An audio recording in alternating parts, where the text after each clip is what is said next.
Keir Starmer has moved to reassure anxious Labour MPs that the shadow cabinet is prepared to vote against the government's Brexit deal after Emily Thornberry appeared to suggest the agreement could be so vague her party might back it. Parliament has been promised a meaningful vote on the withdrawal agreement, and the shadow Brexit secretary has laid out 6 tests he says the deal must meet. But Thornberry told a meeting at the Chatham House think tank that the government was only likely to agree a vague divorce by October. If past evidence of the last few months is anything to go on, it's going to be a blah, blah, blah divorce, she said.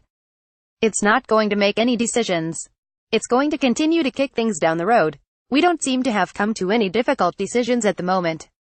The difficulty is going to be with the meaningful vote in October, which we have secured. Is that what is it we are going to be agreeing on?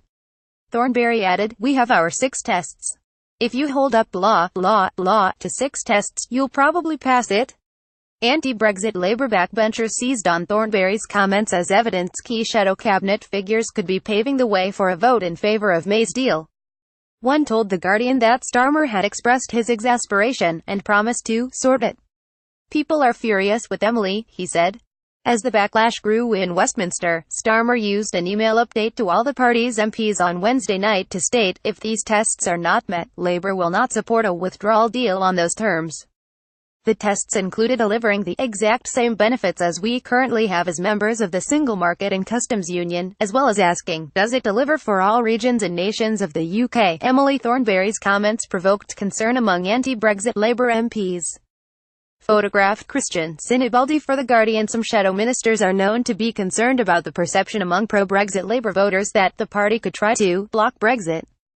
Chuka Muna, of campaign group Open Britain, said, it is extraordinary and unacceptable that the shadow Foreign Secretary, Thornberry, seems to be suggesting that some blah blah from the government will be enough to secure Labour's support to write the government a blank cheque for Brexit.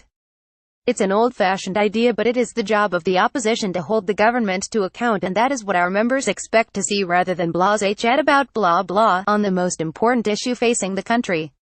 A Labour source insisted, Emily made clear, as we have done for more than a year now, that the government needs to deliver a deal which meets our 6 tests, in particular by explaining how we will maintain current arrangements on the Northern Ireland border, and ensure all UK firms maintain the current benefits of access to the Single Market and Customs Union. We await to see if we will get any substantive answers on those questions by the time of the vote in October.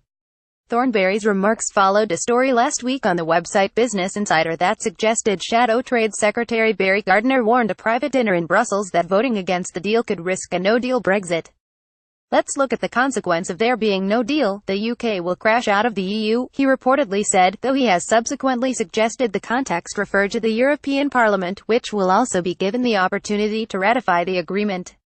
The former shadow Northern Ireland Secretary, Owen Smith, who was sacked last week after calling in The Guardian for a referendum on the final Brexit deal, said, this is, in part, why I wrote the piece which led to my sacking last week. We are in danger of sleepwalking into supporting the Tories' Brexit debacle. Labour is planning to try to amend the EU withdrawal bill in the House of Lords, to prevent the government from presenting the autumn vote as a choice between accepting the agreement it has reached with Brussels, and plunging out of the EU without no deal at all. Starmer would like to see Parliament given the opportunity to direct the government's next move, including potentially sending Brexit Secretary David Davis back to Brussels to reopen negotiations. Meanwhile, Theresa May is mounting a whirlwind tour of the 4 nations of the United Kingdom with a promise to keep the country strong and united.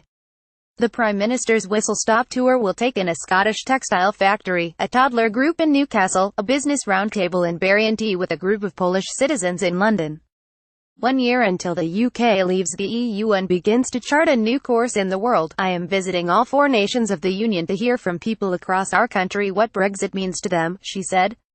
I am determined that as we leave the EU, and in the years ahead, we will strengthen the bonds that unite us, because ours is the world's most successful union.